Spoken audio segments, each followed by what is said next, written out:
Hello, dear readers. Welcome to a journey through time, where hearts meet in the shadows of the past and the light of true love shines even in the deepest darkness. Today we will dive together into the mists of Yorkshire, England in 1881, where a silent mansion holds ancient secrets and two wounded hearts will discover that the deepest scars can become the foundations of the truest loves. This is the story of Eleanor and Edward, two souls marked by destiny, who will find in delicate coexistence and silent gestures a redemption they dared not even dream of. A narrative about how dignity can flourish even in the most arid soils of the human soul. Tell me in the comments, where are you joining us from on this literary journey? What country, what city brought you here today? And if this introduction has touched your heart, don't forget to subscribe to the channel and leave a like. It helps us a lot to continue bringing these soul-warming stories. Yorkshire, England, September 1881. Eleanor Fairfax's veil fluttered like an autumn leaf in the wind that blew through the ancient stained-glass windows of the Greystone Chapel. Her fingers, marked by small scars that resembled burnt rose petals, held the bouquet of wildflowers with a delicacy that contrasted with the firmness of her posture. At 22, she knew this was not the wedding she had dreamed of on moonlit nights, embroidering by the window of her modest home. Circumstances had woven a different fate. Her father, a wealthy merchant but never accepted by the aristocracy, had arranged this union as a bridge between worlds that touched but never truly mixed. At the other end of the altar, Edward Blackwood waited. The Earl of Greystone carried his 28 years like someone carrying a precious and painful burden. The blindness, which had come 2 years ago from a bullet fired at dawn, had not diminished the nobility of his bearing. His long pale fingers, which once knew every key of the library piano, now fumbled in the air for references to guide him in the world that had darkened. Samuel, the silver-haired butler, guided Eleanor down the stone aisle. Her steps echoed a disjointed rhythm, the slight limp in her right leg, a consequence of the same fire that had marked her hands, created a unique melody that harmonized with the whisper of the lit candles. When Eleanor reached the altar, Edward tilted his head slightly. He could not see her, but something in the air had changed. The delicate scent of lavender she had brought from home, the different whisper of her breath, the indefinable presence that every soul carries. "Do you, Edward Charles Blackwood, take this woman to be your wife?" The parson's voice reverberated through the stone walls, where generations of Blackwoods had sealed their destinies. "I do," Edward replied, his voice like velvet over blades. Eleanor felt something move in her chest when it was her turn to answer. It was not love, not yet, but perhaps it was the seed of something that could flourish if planted in the proper soil of respectful coexistence. After the ceremony, as they walked through the garden toward the mansion, Eleanor stopped before an abandoned flower bed. She took a small sketchbook from her pocket and began to sketch the lines of the estate. Edward, who held her arm lightly, noticed the pause. "What do you see?" he asked softly. "Sleeping Beauty," she replied, and for the first time Edward managed something resembling a smile. They did not yet know that this would be the first of many silent gestures that would weave, thread by thread, the map of a love that would grow not like a storm, but like a garden tended with infinite patience. How could Eleanor imagine that those abandoned gardens held the secrets that would forever change the course of their lives? Autumn arrived at Greystone like a cautious visitor, painting the leaves gold and amber as Eleanor explored the forgotten corners of her new home. The mansion sighed stories in every corridor, and she, with the sensitivity of one who knew loneliness, had learned to listen. Mrs. Pembroke, the governess with a kind face marked by time, accompanied her on her morning discoveries. It was she who had mentioned, almost in secret, the northeast tower. "The tower has been closed for 5 years, my lady," she had said, adjusting the shawl on Eleanor's shoulders. "Since young Michael?" "Well, since the accident." Eleanor climbed the stone steps with the reverence of one treading on sacred ground. The tower had housed the studio of Lady Margaret Blackwood, Edward's mother, who died when he was only 15. Dried paintbrushes rested beside unfinished canvases, as if awaiting the return of hands that would never hold them again. But it was in the adjacent room that Eleanor found the true treasures. Children's drawings signed Michael, in whimsical letters, all depicting his older brother. Edward at 18 teaching Michael to ride. Edward reading to Michael in the shade of the oak tree. Edward, always Edward, through the eyes of a child who worshipped him. That afternoon, while restoring the studio with the care of an archaeologist, Eleanor felt a gentle presence, as if someone silently approved of her work. It was a strange and comforting feeling, as if the house itself were whispering words of encouragement. When Edward arrived for dinner, he found her with paint-stained hands, hair escaping from her hairdo, her eyes shining with renewed purpose. "I spent the day in the tower," she said, serving him tea with precise movements he had already begun to recognize by sound. Edward stiffened imperceptibly. Samuel, who was serving discreetly, noticed the tension that had settled between them like a sudden fog. "The tower is closed for a good reason," Edward murmured, his long hands searching for the cup with studied care. "Michael was 12 when he died, wasn't he?" Eleanor's voice was soft but determined. "It was September, like now. He was trying to impress you, riding the horse that was too fast for his age." Edward set the cup down on the saucer with a clink that echoed through the dining room. The silence stretched like a shadow at the end of the day, until he spoke each word as heavy as lead. "I should have been there. I should have realized he would try to ride Tempest alone. He always wanted to imitate me in everything, and I—" His voice broke like a dry branch. "I spoke to him harshly that morning. They were the last words I ever said to him." Eleanor rose slowly and walked to him. She placed her hand on his, feeling how it trembled slightly. "He loved you," she said simply. "I saw it in his drawings. There is no guilt in that love, Edward. Only a longing that needs to find a place to rest." That night, for the first time since Michael's death, Edward had no nightmares. And Eleanor, lying in her separate room, sketched in the dark the plans of how she would transform the tower into a memorial worthy of so much brotherly love. But what other secrets did the mansion hold? And how would Edward react upon discovering that Eleanor intended to unearth a past he had fought so hard to bury? November arrived carrying persistent rains that drummed against the window panes like the impatient fingers of ancestral ghosts. Eleanor had established a quiet routine. Mornings belonged to restoring the tower, afternoons to sketching the garden, and evenings to cautious conversations with Edward by the library fireplace. It was during one of these rainy afternoons that Samuel, after much hesitation, decided to tell the whole truth. Eleanor was painting in the restored studio when he appeared at the door, holding a tea tray like a shield against the painful memories he was preparing to share. "My lady," he began, setting the tray down with hands that trembled slightly, "there are things about the Earl's past that I believe you should know." Eleanor put down her brush and turned completely to face him. Samuel had served the Blackwood family for 30 years. He knew every shadow, every secret of this house. "Lady Isabella Thornfield did not just break off the engagement," he said, looking out the windows as if he could see through time. "She stole the family's sapphire necklace, an ancestral piece, passed from mother to daughter for generations. She stole it the night before she ran away with Henry Ravencroft." The rain intensified, as if nature itself were reacting to the revelation. Eleanor felt a cold knot form in her stomach. "Henry was Lord Edward's best friend since childhood," Samuel continued, his voice growing in intensity. "But he had been conspiring with Isabella for months. They planned not only the romantic escape, but the theft that would finance their new life. And the duel. The duel took place in the gardens of Greystone at the dawn of a September morning. Lord Edward had discovered the betrayal the night before. He challenged Henry not only for the dishonor of the theft, but for the betrayal of friendship." Samuel paused, wiping his eyes with a white handkerchief. "Lord Edward fired into the air, my lady.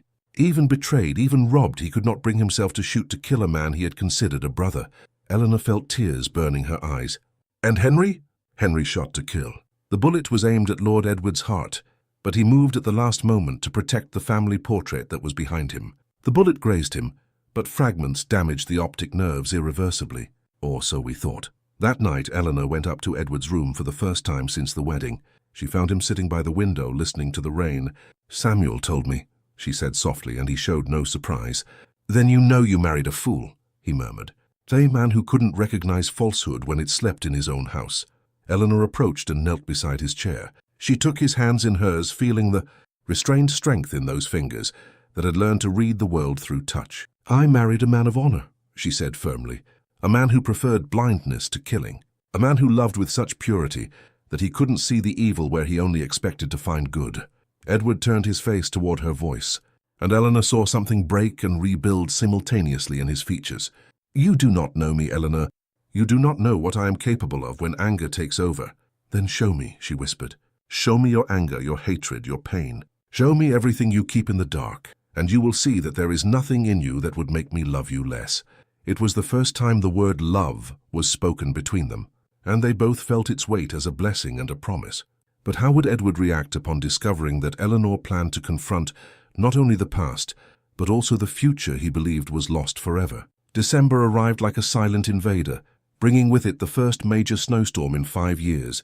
Eleanor awoke on a crystal-clear dawn to find Greystone transformed into a painting of silver and white, each branch laden with snow like ancient lace embroidered by nature. It was at this same time of year she had discovered, through letters found in the tower, that Michael had died. And it was also in December that Lady Margaret had succumbed to the fever that consumed her after months of mourning for her youngest son. Eleanor decided that December would, from this year on, be a time of renewal, not of death. She organized a Christmas memorial for Michael in the restored tower. Without consulting Edward first, she transformed the old studio into a small makeshift chapel. Candles scattered in the corners cast dancing shadows on the walls, where Michael's childhood drawings now hung, alongside the paintings Eleanor had made of the estate. When Edward, guided by Samuel, climbed to the tower for the first time since his brother's death, the silence that fell was as deep as the snow outside. Eleanor watched him from the doorway, seeing how his fingers delicately touched each surface, recognizing the transformed environment through touch. "How dare you!" he whispered, but his voice carried no anger. It carried something far more dangerous: hope. "How dare I love your brother as much as you did?" Eleanor replied softly. "How dare I believe his memory deserved light, not darkness?" Edward touched one of her paintings, a portrait of Greystone in summer, with windows golden from the sun and gardens in bloom. His fingers traced the brushstrokes as if reading poetry. "He loved this garden," he murmured. "He used to say that when he grew up, he would be the gardener of Greystone, that he would grow flowers that not even God had seen yet." That night, isolated by the storm that had made the estate inaccessible to the outside world, Edward and Eleanor shared a meal for the first time in the intimacy of the library. The fireplaces crackled, while outside the wind howled like a choir of lost souls. "There is something I must tell you," Edward said, setting down his fork with studied care. "Henry Ravenscroft has written. He returns to England in the spring. And Isabella. Isabella is a widow." Eleanor felt the blood run cold in her veins. "Are they coming together?" "I do not know, but I know that Henry mentions certain complications, debts that need to be settled, reputations that need to be restored." The storm intensified outside, as if nature itself were reacting to the grim news. Eleanor rose and walked to the window, watching the snow that erased the outlines of the known world. "Are you afraid?" she asked without turning around. "I am afraid of losing you," Edward answered with brutal honesty. "Now that I have found something worth more than my sight, worth more than my pride, I'm afraid it will be snatched away from me again." Eleanor turned and walked to him. For the first time, she placed her hand on his face, feeling the roughness of his stubble, the firm line of his jaw, the skin warmed by the proximity of the fireplace. "Then you will have to learn to trust," she whispered. "To trust that not every woman is Isabella. That not every love is a betrayal waiting for the right moment to reveal itself." Edward covered her hand with his, pressing it against his face as if holding on to the last chance for redemption.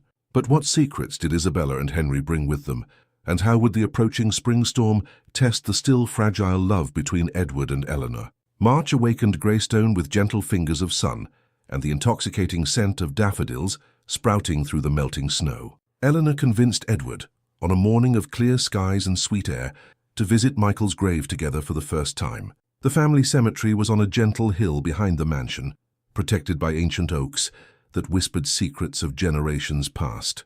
The walk was slow, Eleanor respecting both her own limp and Edward's need to orient himself by the sound of her steps. Before the simple white marble tombstone, Edward knelt on the tender grass and placed his hands on the stone, as if embracing a long-lost friend. "Forgive me, little brother," he whispered, his voice breaking like a branch in a storm. "Forgive me for not being there. Forgive me for closing the tower. Forgive me for letting guilt speak louder than love." Eleanor watched in silence, feeling her heart break and heal simultaneously. When Edward stood up, his face was wet with tears he had not shed in 5 years. That same week, something miraculous happened. Edward started playing the piano again. Eleanor was painting in the garden when she heard the first hesitant notes flowing from the open library windows. It was a melancholic but beautiful melody, like summer rain on rose petals. Dr. Reginald Ashworth, the family's former physician, arrived for dinner on a blooming Thursday in April. He was a man of science, but also of sensitivity, and he immediately noticed the subtle changes in Edward. "There is something different about you," he said, studying the Earl's face in the candlelight. "Something in your eyes, in your posture, as if you have found a reason to hope again." During dinner, Eleanor showed Dr. Ashworth the portrait she had painted of Edward from memory. Not the portrait of a blind and bitter man, but of a man of integrity, whose inner strength shone through the shadows that surrounded him. Extraordinary, the doctor murmured. You have painted not just his appearance but his essence. There is real talent in these hands, my dear lady. Later, as they walked through the gardens under the April full moon, Edward stopped by the ancient fountain where the water sang silvery harmonies. "Eleanor," he said, and there was something new in his voice, something that sounded like nascent courage. "There is something I need to ask you, but I cannot find the words." "Then do not use words," she whispered. Edward extended his hands, touching her face with the delicacy of one touching sacred porcelain. His fingers traced her features, the delicate line of her jaw, the curve of her lips, the small scars she had always tried to hide, and which he caressed as if they were marks of unique beauty in the world. "You are beautiful," he whispered. "Beautiful in a way that transcends sight, beautiful in soul, in words, in gestures. You are the light I thought I had lost forever." The first kiss happened there, by the fountain that sang secrets of eternal love. It was sweet and hesitant, like everything that had grown between them.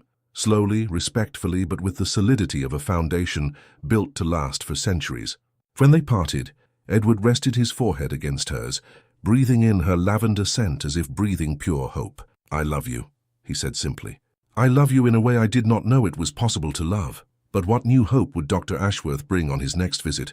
And how would Edward react to discovering that he might be able to see again the face of the woman he had learned to love in the darkness? Dr. Ashworth returned to Greystone on a golden May morning, bringing with him more than his usual medical bag. He brought hope wrapped in scientific discoveries, and the possibility of miracles that Edward no longer dared to dream of. "There have been remarkable developments in ocular medicine," he said, adjusting his glasses as he examined Edward in the library, which had been turned into a makeshift consulting room. "A colleague of mine in London, Dr. Harrison, has developed revolutionary surgical techniques. Cases like yours, where the damage was caused by trauma but the nerves remain partially intact." Eleanor held her hands clasped tightly, feeling her heart beat erratically. Edward remained motionless, processing the words as if translating an unknown language. "Are you saying I could see again?" Edward's voice was cautious, like someone afraid to speak forbidden dreams. "I cannot promise results," Dr. Ashworth replied with medical honesty, "but the examinations show there is a real possibility. It would require a trip to London, delicate surgeries, weeks of recovery. But yes, Edward, there is hope." That night, Edward and Eleanor walked in silence through the spring-scented gardens. The doctor's words echoed between them like stones thrown into a calm lake, creating ripples that expanded infinitely. "You are afraid," Eleanor said softly, not as a question but as a statement. Edward stopped by the rose garden she had restored, delicately touching a rose that had bloomed that morning. "I am afraid of seeing you and discovering that the love I feel was built on illusions," he confessed. "I am afraid that upon seeing you clearly, I will realize you deserved someone less marked, less broken." Eleanor turned to him, holding his face between her hands with a firmness that admitted no doubt. "And I am afraid that upon regaining your sight, you will prefer a perfect woman like Isabella," she whispered. "A woman without scars, without a limp, without the marks the fire left on my skin." They stood like that for long moments, sharing fears that were in fact declarations of love disguised as insecurity. "Eleanor," Edward said finally, "if there is a chance I can see the face of the woman I love, I must not waste it out of fear. And if there is a chance I can see our children grow, contemplate the paintings you create with so much love, see Greystone through your eyes. Then we will go to London," she completed, "together. Whatever the outcome, we will face it together."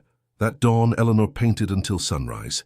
She did not know if Edward would ever be able to see her works, but she painted as one prays, each brushstroke a prayer, each color a hope that love was strong enough to survive any change fate might bring.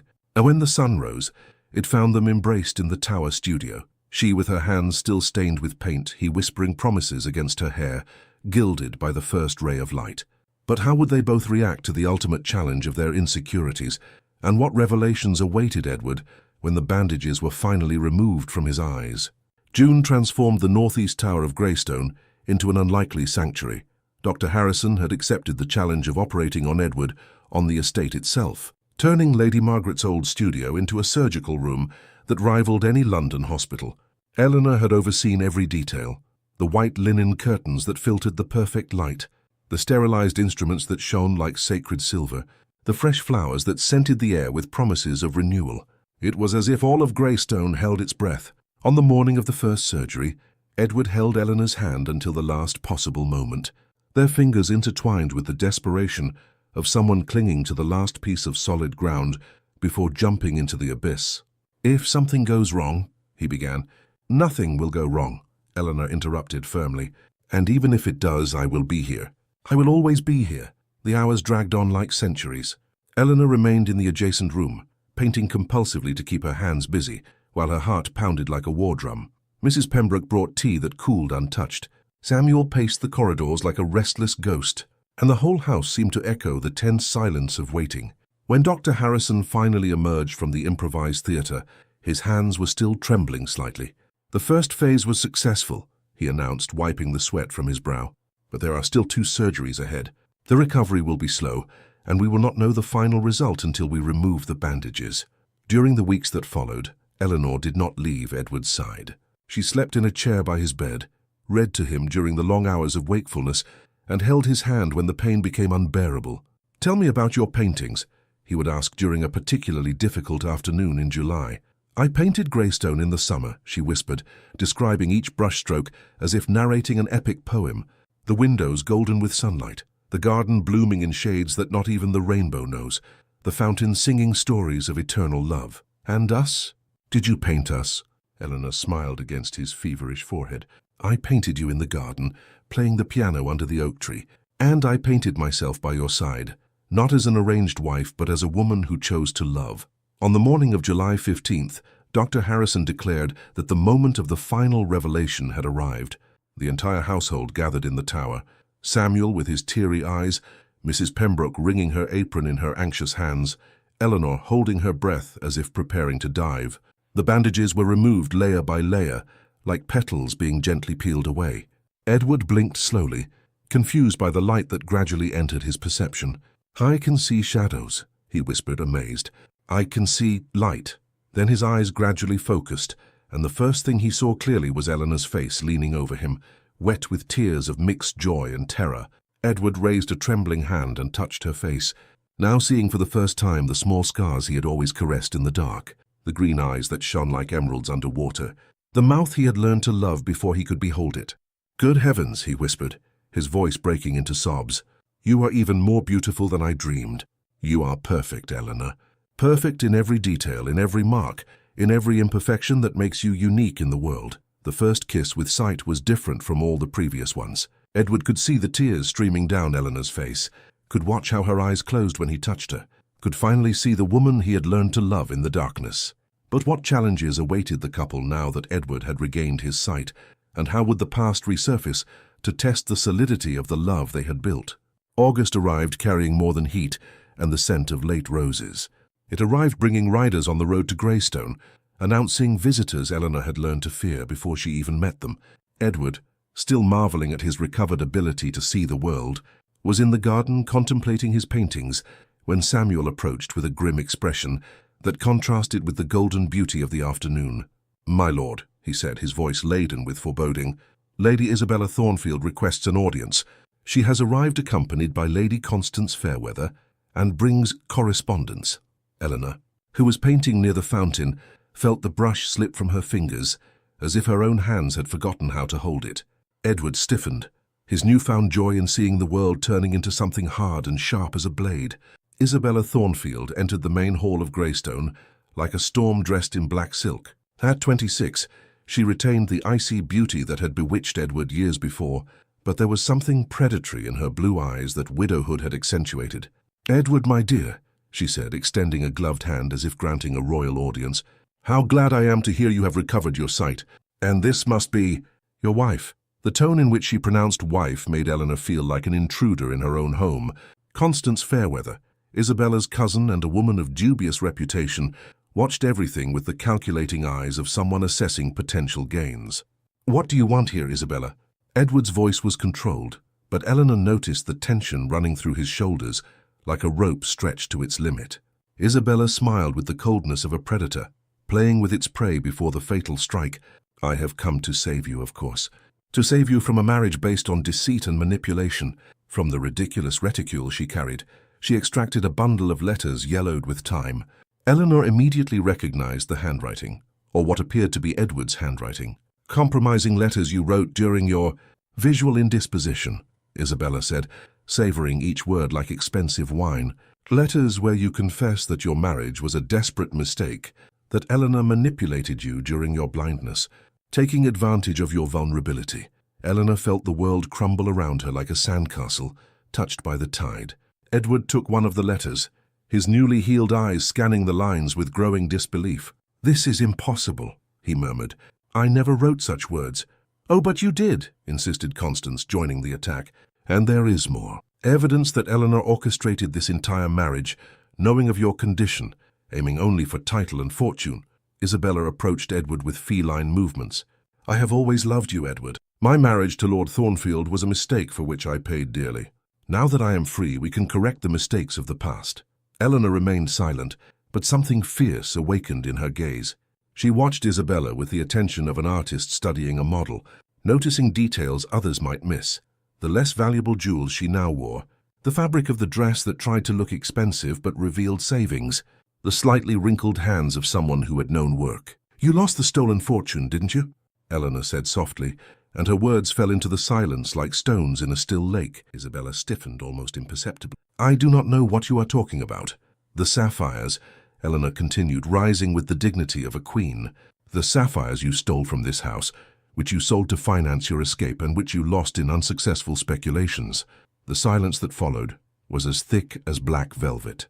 Edward looked from one woman to the other, beginning to understand that he was witnessing not just a confrontation of the present, but a settling of scores with a past that refused to die. How would Eleanor prove the falsity of the accusations, and what truths about Isabella would be revealed when the past finally came fully to light? Eleanor spent that night awake, not in despair but in meticulous preparation. She knew Isabella better than the woman herself imagined, through the drawings left by Lady Margaret, through the stories whispered by Mrs. Pembroke, through her own artistic observation that allowed her to see beyond the masks people wore. The next morning she announced her plans during breakfast. "I will organize an exhibition," she said calmly, pouring tea for Edward with precise movements that revealed unwavering determination. "An art exhibition here at Greystone. I will invite all the local society." Edward nearly dropped his cup. "Eleanor, it is not prudent to draw attention to our situation at this moment." "On the contrary," she replied, and there was steel in her soft voice. "It is exactly what we must do. The truth does not fear the light, Edward. Only lies hide in the shadows." Over the next week, Greystone transformed into a hive of activity. Eleanor personally supervised every detail. The paintings were arranged throughout the mansion, creating a path that told the story of the estate, the family, and the transformation that love had brought. In the main hall, she placed the portraits of Michael, not as a melancholic memorial, but as a celebration of a brief but significant life. In the library, she displayed the paintings that documented the restoration of the gardens. In the tower, she reserved space for her most intimate works.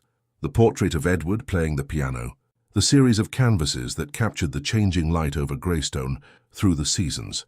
Dr. Ashworth arrived on the eve of the exhibition, bringing with him an unexpected guest, an expert in ancient documents from London. Eleanor had requested his presence through a discreet letter, and the man brought equipment capable of analyzing paper, ink, and handwriting with scientific precision. The exhibition took place on a golden September afternoon. The county society attended in full force, partly out of curiosity about the newly arrived Countess of Greystone, partly out of genuine interest in the art that had begun to gain a reputation in the region. Isabella arrived dressed with studied elegance, but Eleanor immediately noticed the signs of financial difficulties: skillfully resoled shoes, jewels that were convincing imitations but not original, the dress that had been altered to hidewear. "What a charming exhibition," Isabella said, observing the portraits of Edward with eyes that shone with ill-contained malice, especially considering they were painted by someone who knew the model only recently. "On the contrary," Eleanor replied calmly, "they were painted by someone who learned to see with the heart before she could see with her eyes." It was then that Dr. Ashworth approached, followed by the document expert. "Lady Isabella," he said formally, "I believe you would be interested to know the results of the analysis of the letters you brought." Isabella paled slightly, but maintained her composure. "What analysis?" "The analysis that proves they are crude forgeries," said Edward, stepping forward to stand beside Eleanor. "The ink is modern. The paper does not match what I used at the time, and the handwriting, though skillfully imitated, has characteristics that were never mine." The murmur that ran through the hall was like waves breaking against rocks. Isabella looked desperately at Constance, who was already beginning to retreat toward the door. "There is more," Edward continued, his voice echoing clearly through the silent room. "Henry Ravenscroft was arrested in London 3 weeks ago for document forgery. Not only were the letters attributed to me forged, but also the property titles he used to claim lands that did not belong to him." Isabella tried one last desperate attack. "Edward, you cannot believe this marriage is real. She manipulated you during your weakness. She saved me during my darkness," Edward interrupted firmly. "She taught me that true love does not need light to flourish, that real beauty transcends imperfections, that honor lies not in the absence of scars, but in the courage to love despite them." Eleanor felt tears burn her eyes as Edward took her hand in front of all the assembled society. "This woman painted my soul before she could see my face," he said. "She loved me when I could not love myself. And if there is anyone here who questions the legitimacy of this marriage, they also question the legitimacy of the love that binds us. Let them speak now or forever hold their peace." The silence that followed was broken by spontaneous applause. Isabella, finally defeated, left Greystone followed by Constance, disappearing from their lives like morning mist touched by the sun.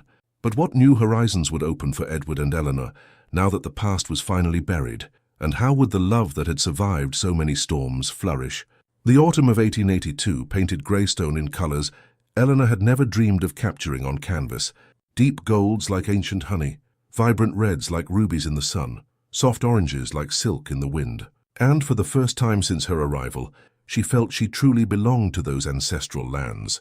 Edward had recovered not only his sight, but also the joy for life that tragedy had stolen. His mornings began to include walks through the restored gardens, observing with growing fascination how Eleanor had transformed every corner into a living work of art. "You have a gift," he said on a golden October afternoon, watching her paint by the fountain. "A gift that transcends technique. You paint not only what you see, but what you feel. It is as if each canvas holds a piece of your soul." Eleanor smiled, mixing shades of amber on her palette. "I learned from you that to truly see does not depend on the eyes. I learned that the most beautiful colors are those born from the heart." That same week, a letter arrived from London that would change their lives again. Sir Reginald Harwick, director of the Royal Academy of Arts, requested permission to include 3 of Eleanor's paintings in the annual spring exhibition. "It's not possible," Eleanor whispered, rereading the letter for the 3rd time. "How did they know about my work?" Edward smiled with a pride that radiated like the rising sun. "Perhaps I sent some photographs of your works to certain acquaintances of mine in London. Perhaps I believed, even before you did, that the world needed to know your talent." The exhibition in London was an absolute triumph. Eleanor, accompanied by a proud Edward, saw her paintings admired by critics and collectors who immediately recognized the originality of her artistic vision. 3 works were acquired by museums, establishing her reputation as a painter of exceptional merit. But the greatest joy came the following winter. In December 1883, on a snowy dawn that turned Greystone into a crystal cathedral, Eleanor gave birth to twins, Michael Edward and Margaret Rose. Edward held his children for the first time with tears streaming freely down his face. "Michael," he whispered, looking at the boy sleeping peacefully in his arms, "your uncle would have been so proud." Eleanor watched from the bed, exhausted but radiant with happiness. The northeast tower, which had begun as a memorial of death, had become a symbol of renewal. Michael's childhood drawings still adorned one wall, but now they shared space with cradles where new Blackwood slept, lulled by songs of hope. Mrs. Pembroke wept openly with joy, while Samuel distributed cigars among the staff, proclaiming that Greystone had finally come back to life after years of silent mourning. "There is something I want to show you," Edward said a few months later, when the spring of 1884 again covered the gardens with fragrant flowers. He took Eleanor to the library, where he had installed his newest acquisition, a magnificent grand piano brought specially from London. But it was not the instrument he wanted to show her. It was the music he had composed. He sat down and began to play a melody that started melancholically like a memory of pain, but gradually transformed into something luminous and hopeful, like the dawn after a long storm. "It is called Eleanor," he said softly. "It is the music of our story. It begins in loneliness and ends in love. It begins in darkness and ends in light." Eleanor approached and placed her hands on his shoulders, feeling the music flow through him like a river of emotions transformed into art. "It's perfect," she whispered, "like everything we have built together." That same year, Edward resumed an active role in the management of Greystone, implementing improvements that benefited all the tenants. Eleanor established an art school on the estate, teaching young people from the region to see the world through an artist's eyes. The mansion, which had been as silent as a tomb for years, was once again filled with children's laughter, animated conversations of students, and music flowing from the open windows. Greystone was reborn, like a phoenix rising from the ashes of its own grief. But how would the total transformation of this family, marked by destiny, be completed? And what legacy would they leave for future generations who would grow up in the shadow of so much reconquered love? The year 1885 brought changes that would echo for generations to come. Eleanor, now recognized as one of the most talented painters of her time, received a commission to paint official portraits of the royal family. But it was her decision to refuse that revealed the true dimension of her transformation. "I cannot accept," she told Edward, returning the royal letter with a firm gesture. "My place is here at Greystone, painting the real beauty I have found in this life we have built together." Edward watched her with an admiration that grew each day. "Are you sure?" "It is an opportunity few artists receive," Eleanor smiled, looking out the tower window, where her children played in the garden under the loving care of Mrs. Pembroke. Michael Edward, now almost 2, showed early signs of his mother's artistic talent, drawing with twigs on the earth forms that were surprisingly sensitive. Margaret Rose hummed melodies that Edward had played, as if she had inherited her father's musicality. "My certainty lies here," Eleanor replied. "In these gardens we have replanted. In this house we have filled with love, in these children who carry the best of both of us." That spring, Eleanor began her most ambitious project, a series of monumental canvases telling the complete history of Greystone through the centuries. There would be 12 paintings, one for each generation of Blackwoods who had inhabited the estate, culminating in the renewal she and Edward had brought. Dr. Ashworth, now a regular visitor and dear friend of the family, watched the progress with medical and human fascination. "It is remarkable," he said during dinner on a starry June night, "how Edward's physical healing catalyzed the emotional healing of the entire estate, as if Greystone itself had regained its sight." Samuel, who had aged gracefully but remained vigorous in his care of the house, agreed with tears in his eyes. "I have served this family for 30 years, he said. "I saw death, grief, and bitterness turn these walls into a mausoleum. But now Greystone lives again. It breathes, laughs, loves. It is a miracle I have been a privileged witness to." Eleanor established a tradition that would become legendary in the region. Every December, on the anniversary of Michael's death, she organized a festival of lights in his memory, not as a lament, but as a celebration of the light that a brief but significant life had brought to the world. Edward composed special music for each occasion, and the entire community gathered in the illuminated gardens of Greystone to honor not only the memory of the lost boy, but also the hope his memory had inspired. "Michael did not die in vain," Edward said during the third festival, holding Michael Edward in his lap as the boy watched, fascinated, the lanterns floating like earthly stars. "His death taught me that life is too precious to be wasted on bitterness. His memory guided me to Eleanor, to this family, to this happiness I thought was lost forever." That winter, Eleanor discovered she was expecting again. The news filled Greystone with renewed joy, especially when Dr. Ashworth confirmed it would be a girl. "Elizabeth," Eleanor said, placing her hands on her growing belly, "in honor of Edward's mother, who died too young to see the extraordinary man her son became." Edward kissed her forehead with infinite tenderness.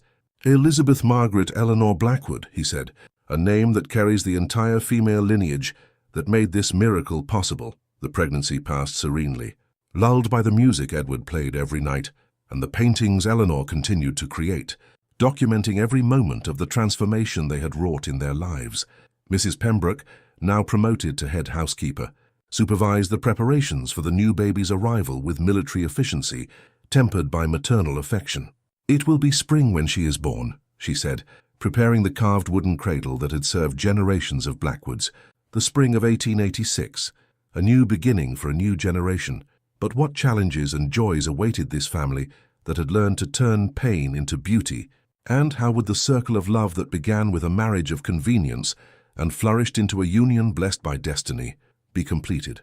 The spring of 1886 arrived with the softness of silk upon Greystone, bringing with it not only an unprecedented profusion of blooming flowers, but also the arrival of Elizabeth Margaret Eleanor Blackwood on a golden April morning. The birth took place in the northeast tower, which had been completely transformed from a memorial space into a sanctuary of new life. Eleanor held her daughter for the first time as the first rays of sun entered through the windows that had once been sealed by pain. "She has Michael's eyes," Edward whispered, stroking the baby's rosy face, the same green eyes that sparkled when he laughed. Mrs. Pembroke, who had assisted in the birth with the competence of an experienced midwife, cried discreetly while cleaning her hands. "It is as if this house has been blessed again," she murmured, "as if all the ghosts have finally found peace." Michael Edward and Margaret Rose, now 2.5, observed their newborn sister with a curiosity mixed with instinctive protection. Michael Edward tried to draw the baby with his colored pencils, creating a figure that, although childish, captured Elizabeth's delicacy with surprising accuracy. "He inherited your artistic eye," Edward observed, contemplating his son's drawing. "He sees beyond the surface like you." Eleanor smiled, still weak but radiant with complete fulfillment. "And Margaret Rose has inherited your musicality. Yesterday I heard her humming a melody we never taught her. It sprang from her like a natural spring." In those days of recovery, Eleanor completed her masterpiece, the final canvas of the series about Greystone. She painted it from memory, showing the family gathered in the restored garden. Edward at the piano under the centenary oak, the children playing among the flowers, and herself painting in the shade of the fountain that eternally sang its songs of love. But it was not just a family portrait, it was a symbol of complete transformation. The shadows that once covered Greystone had been replaced by a golden light that emanated not from the sun, but from the love that had learned to flourish even in the most difficult soils. Dr. Ashworth arrived to meet Elizabeth on a fragrant May afternoon, bringing with him news that would lift the family's already exalted spirits even higher. "The Royal Academy wishes to acquire the entire Greystone series," he announced, contemplating the 12 canvases that told the saga of the estate through the centuries. "It will be a permanent exhibition, documenting not only the history of a family, but a transformation that serves as an inspiration to all of society." Eleanor exchanged glances with Edward, a silent communication they had developed over years of harmonious coexistence. "I accept on one condition," she said finally. "That part of the proceeds be donated to the art school we have established. I want young people without resources to have the opportunity to discover their talents. As I discovered mine through love and patience." Edward took her hand, kissing it with a reverence that had never diminished since the early days of their marriage. "You are extraordinary," he murmured against her skin. "Not only as an artist, but as a human being. You transform everything you touch into something better, more beautiful, more meaningful." That night, after settling the 3 children in their beds and rooms, Edward and Eleanor walked through the gardens under the light of a full moon. The estate stretched around them like an enchanted kingdom, where every element had found its perfect place. "Do you remember when you arrived here?" Edward asked, stopping by the fountain where they had shared their first kiss. "I remember a frightened woman who did not know if she would be accepted," Eleanor replied. "I remember a bitter man who had given up on believing in goodness. And now?" Eleanor turned to him, seeing reflected in his recovered eyes all the love they had built together. "Now I see that sometimes the best destinies are born from the most unlikely beginnings. That true love doesn't need a fairy tale romance. It just needs 2 souls willing to grow together, to heal each other, to build something greater than their individual wounds." Edward hugged her against his chest, feeling their hearts beat in the perfect synchrony, developed over years of growing mutual understanding. "I love you not despite your scars," he whispered, "but also because of them, because they are what made you the compassionate woman who could see through my darkness." But how would this saga of love, which transformed not only 2 lives but an entire estate and community, conclude? And what promises would the generations who grew up under the blessing of so much hard-won love hold for the future? The summer of 1886 brought a revelation that would forever change Edward and Eleanor's understanding of their own story. It came through an unexpected letter from a London solicitor, Mr. Pemberton, who requested an urgent meeting on family matters of extraordinary importance. Eleanor was breastfeeding Elizabeth in the tower when Edward climbed the stone steps with the correspondence in his trembling hands. 5 years of marriage had taught them both to recognize when significant news was approaching. "Mr. Pemberton represents the estate of Lady Catherine Blackwood," Edward said, reading and rereading the formal lines. "My great-aunt, who died a recluse in Bath 3 months ago." Eleanor frowned, vaguely remembering Samuel mentioning a distant relative who had distanced herself from the family decades before. "What matters could arise from the estate of someone we haven't seen in so long?" The answer came a week later, when Mr. Pemberton, an elderly man of respectable appearance, settled into the main hall of Greystone with a briefcase full of documents that would change everything. "Lady Catherine left very specific instructions," he began, adjusting his glasses over papers yellowed with age. Instructions that were only to be carried out when Lord Edward found true love based on character, not appearance. Edward and Eleanor exchanged intrigued glances. How could Catherine, who had isolated herself from the world decades before, have knowledge of their current situation? Mr. Pemberton opened a document sealed with red wax that had kept secrets for more than 20 years. "Lady Catherine was the one who arranged your marriage," he revealed, and his words fell into the silence like stones in a deep lake. Eleanor felt the world tilt around her. "Impossible. My father arranged the marriage through business contacts. Your father was contacted by agents of Lady Catherine, who had observed your family for years. She knew about the fire that marked you, the dignity with which you faced difficulties, the kindness you showed even in adverse circumstances." Edward rose abruptly, pacing to the window with the movements of a caged predator. "And me? How did she know about my condition?" "Lady Catherine maintained a discreet correspondence with Dr. Ashworth," Mr. Pemberton continued relentlessly. "She knew of your blindness, your bitterness, how you had closed your heart after Isabella's betrayal." The solicitor opened a second document, this one written in the elegant handwriting of an educated woman. "Allow me to read Lady Catherine's own words. Edward has always been a sensitive boy who saw beyond appearances. If he finds a woman who loves him in the darkness, he will know he has found a soulmate destined by God himself. And if Eleanor Fairfax proves to be the woman I believed her to be, she will know how to see through physical scars to find the noble heart that beats beneath them." Eleanor felt tears streaming freely down her face. Her entire life, the fire, the hardships, even her meeting with Edward, had been orchestrated by a woman she had never met, but who had watched over her with the wisdom of a guardian angel. "There is more," Mr. Pemberton said softly. "Lady Catherine bequeathed to Eleanor her complete art collection, valued at a considerable fortune. Hand to both of you, a property in Bath where she had established a foundation for young artists without resources." Edward turned from the window, his eyes shining with tears and something resembling reverence.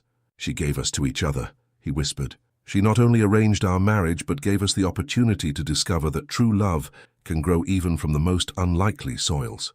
Eleanor rose, still holding Elizabeth, and walked to Edward. "Does this mean that our love, even though it began as an arrangement, was always destined to be true?"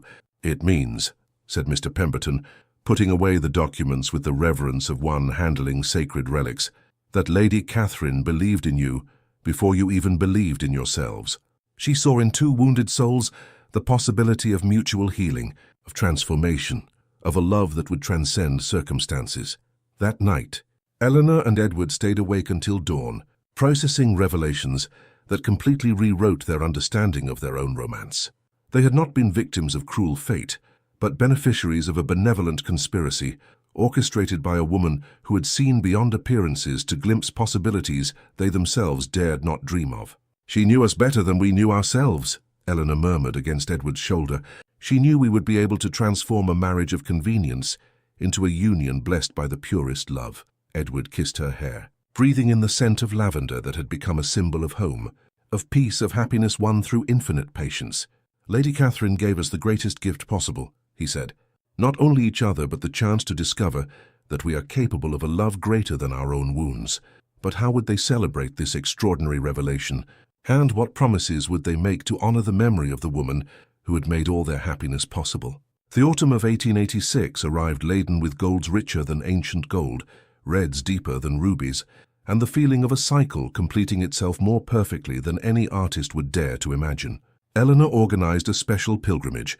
The whole family would travel to Bath to see the property bequeathed by Lady Catherine and pay final homage to the woman who had made their happiness possible. Lady Catherine's house was an elegant property, set in gardens that rivaled those of Greystone in beauty, but differed in character. While Greystone breathed ancestral tradition, the house in Bath exuded an artistic refinement, cultivated over decades of patronage to the arts. On the walls, Eleanor discovered a collection that left her breathless. Works of renowned masters alongside works of young artists Catherine had sponsored over the years. It was a private museum dedicated to the transformative power of art, exactly as Eleanor had dreamed of creating one day. "She knew," Eleanor whispered, contemplating a canvas showing a garden in Bath in a distant spring. "She knew I would become a painter. She knew Edward would play again. She knew we would transform pain into beauty." Edward held Michael Edward in his lap as the boy stared, fascinated at the vibrant colors around him. Margaret Rose hummed softly, as she always did when she was happy, and Elizabeth slept placidly in Mrs. Pembroke's arms. "It is as if she lived our story before we even lived it," said Edward, his voice laden with a gratitude that transcended words, "as if she had seen through time to witness our future happiness." They found in Catherine's personal library a diary where she had documented her observations of them both over the years. Pages written in delicate handwriting revealed a depth of understanding that bordered on the supernatural. Eleanor Fairfax possesses the soul of a true artist, not just technique, but a vision that transforms observation into revelation. Her physical scars are a cartography of courage, a map of resilience that few will know how to read properly. Edward Blackwood carries a sensitivity that the British aristocracy rarely cultivates. His temporary blindness may be exactly what he needs to learn to truly see. In the darkness, he will discover lights he never noticed when he relied only on his eyes. "If I can unite them, I will witness the miracle of two wounded souls healing each other.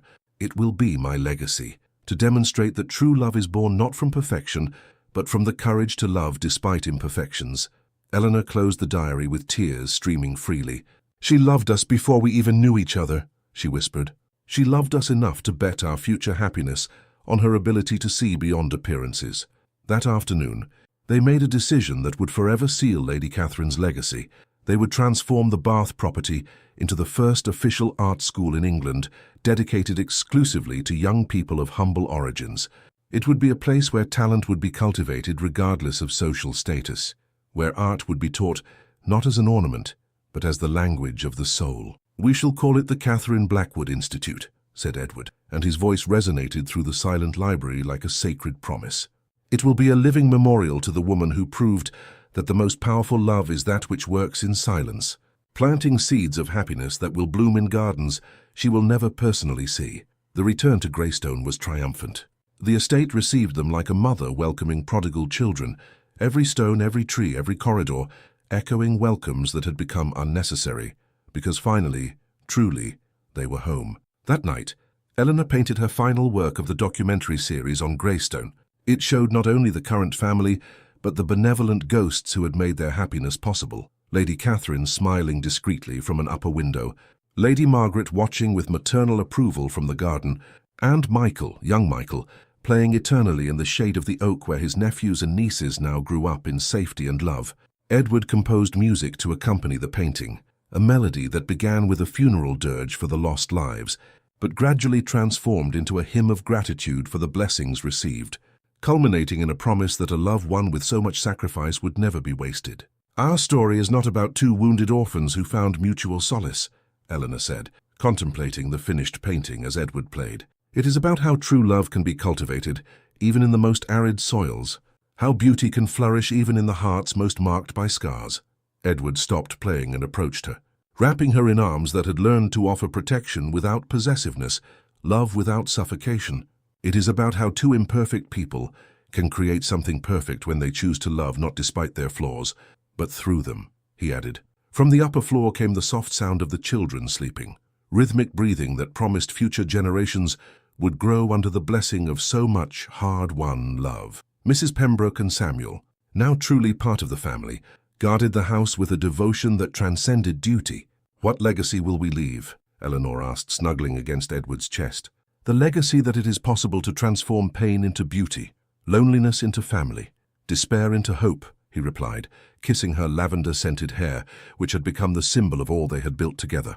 "The legacy that true love is not a gift from the gods, but a work of art created daily by hands willing to work patiently on the canvas of a shared life."